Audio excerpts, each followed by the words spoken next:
Daily Bible word தமிழுக்கு அன்புடன் வரவேற்கிறோம்.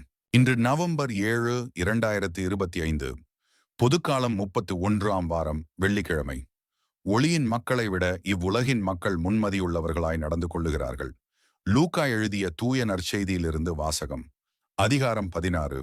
இறை வார்த்தைகள் 1 முதல் 8 வரை.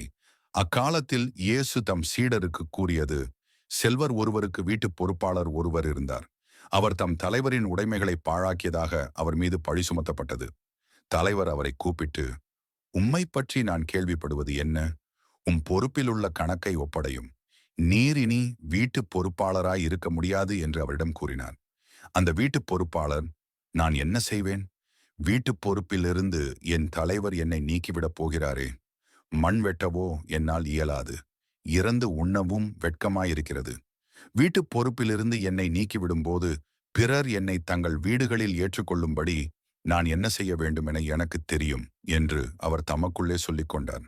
பின்பு அவர் தம் தலைவரிடம் கடன்பட்டவர்களை ஒவ்வொருவராக வரவழைத்தார்.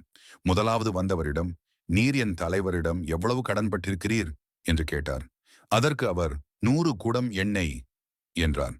வீட்டுப் பொறுப்பாளர் அவரிடம், இதோ உம் கடன் சீட்டு, உட்கார்ந்து 50 என்று உடனே எழுதும் என்றார். பின்பு அடுத்தவரிடம், நீர் எவ்வளவு கடன்பட்டிருக்கிறீர் என்று கேட்டார். அதற்கு அவர், 100 மூடை கோதுமை என்றார். அவர், இதோ உம் கடன் சீட்டு, 80 என்று எழுதும் என்றார். நேர்மையற்ற அந்த வீட்டுப் பொறுப்பாளர் முன்மதியோடு செயல்பட்டதால் தலைவர் அவரை பாராட்டினார். ஏனெனில் ஒளியின் மக்களை விட இவ்வுலகின் மக்கள் தங்கள் தலைமுறையினரிடத்தில் மிக்க முன்மதியுள்ளவர்களாய் நடந்து கொள்ளுகிறார்கள். இது ஆண்டவரின் அருள்வாக்கு.